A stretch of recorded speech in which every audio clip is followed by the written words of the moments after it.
Jio Reliance చివరికి ఏమవుతుంది, ఎలా మారనుంది? ఈ వీడియో చూడండి.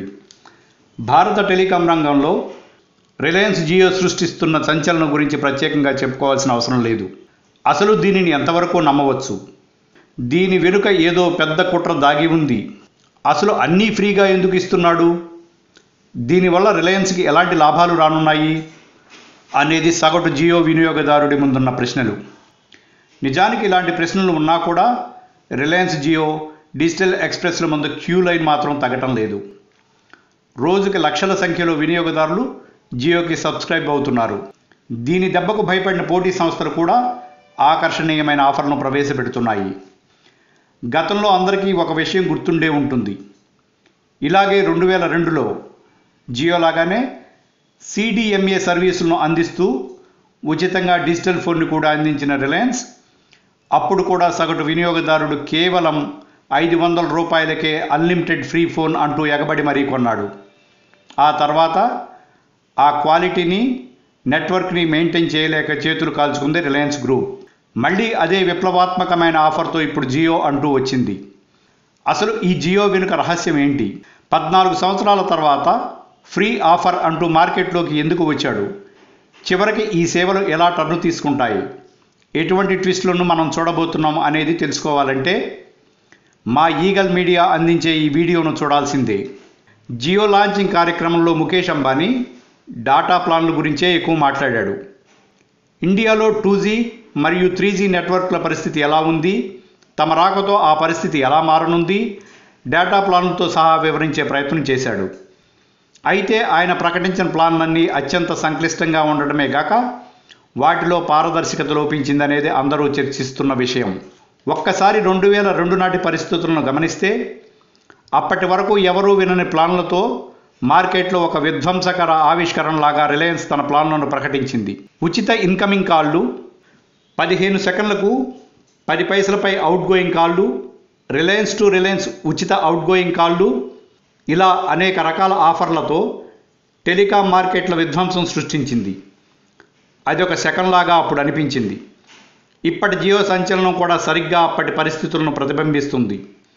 టాక్ టైంలో కానీ, డేటా ప్లాన్ల విషయంలో కానీ, ఎస్ఎంఎస్లో కానీ మునుపెన్నడూ చూడని భారీ ఆఫర్లను రిలయన్స్ ప్రకటించి మరొక విధ్వంసక ఆవిష్కరణకు కారణమైంది. అయితే ఈ జియో ఇన్ని ఆఫర్లు ప్రకటించినప్పటికీ ఎయిర్టెల్ను దాటి వెళ్లే పరిస్థితి లేదనేది మార్కెట్ వర్గాల అంచనా.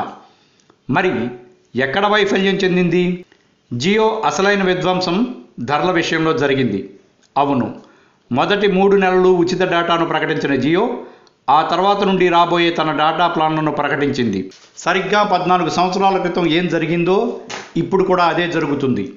మిగతా టెలికాం ప్రొవైడర్లు కూడా డేటా, కాల్, మెసేజ్ కాస్ట్లలో కోతా విధించి తమ వినియోగదారులు జారిపోకుండా కాపాడుకుంటున్నాయి. ఇది ప్రస్తుతం జరుగుతున్న తీరు. ముందుగానే మార్కెట్ రేట్స్ని ప్రకటించిన జియోకి ధీటుగా వేరే నెట్వర్క్స్ తమ వినియోగదారులు జారిపోకుండా కొత్త ప్యాకేజీలు ఇస్తున్నారు.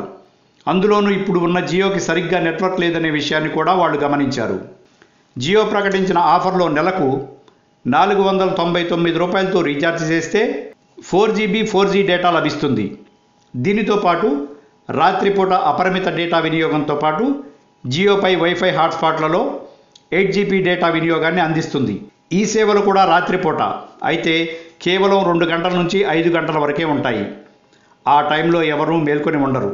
ఇంకో విషయం ఏమిటంటే జియో అందించే 499 ప్యాకేజీకి నాణ్యమైన నెట్వర్క్ అందించలేకపోవచ్చు. మీకు నెలకు 4G డేటా కావాలనుకుంటే ఎయిర్టెల్ దీనికంటే మంచి ప్లాన్ను ప్రకటించింది. 1498 రూపాయలతో ఈ ప్లాన్కు యాక్సెస్ అయితే మీకు సంవత్సరం మొత్తం 51 రూపాయలకే 1GB డేటా వస్తుంది. దీనివల్ల అందరూ మళ్ళీ ఫ్యూచర్లో ఎయిర్టెల్కే వచ్చేస్తారు. సామాన్యుడికి కూడా డేటా తేవాలని అనుకున్న జియో ఫ్లాప్ అవడానికి ఎక్కువ సూచనలు కనిపిస్తున్నాయి. ఇక ప్రధానమైన సమస్య ఏంటంటే నెట్వర్క్. ఒక ఫోన్ చేసుకోవాలంటే కనీసం 100 సార్లు డైల్ చేయాల్సిన పరిస్థితి వస్తుంది. అంతేకాకుండా మనకి ఎవరైనా ఫోన్ చేయాలన్నా కూడా ఇదే పరిస్థితి. ఇక నెట్ వినియోగదారుల విషయానికి వస్తే ఇటీవల ఎదురవుతున్న ప్రధానమైన సమస్య నెట్ రావటం పోవటం. ఎప్పుడు కనెక్ట్ అవుతుందో కూడా సరిగ్గా చెప్పలేకపోతున్నారు. ఇక హాట్స్పాట్ సంగతి అయితే సరే. కాసేపు బఫర్ అవ్వాల్సింది గంట సేపు బఫర్ అవుతుంది. విసుగు పుట్టిన వినియోగదారుడు వెంటనే తమ ఇళ్లలో ఉన్న వైఫైని కనెక్ట్ చేసుకుంటున్నారు లేదా వేరే నెట్వర్క్ని ఆశ్రయిస్తున్నారు. ఇక రిలయన్స్ వాడు చెప్పేది ఏంటంటే ఇది ట్రయల్ పీరియడ్ మాత్రమేనని, ఫ్యూచర్లో వినియోగదారుడికి అత్యున్నతమైన క్వాలిటీ సేవలు అందిస్తామని, కానీ 2002లో సీన్ రిపీట్ అయితే మాత్రం మళ్ళీ జియోకు బదులుగా అంబానీ వేరే ఆప్షన్ వెతుక్కోవాల్సిందే.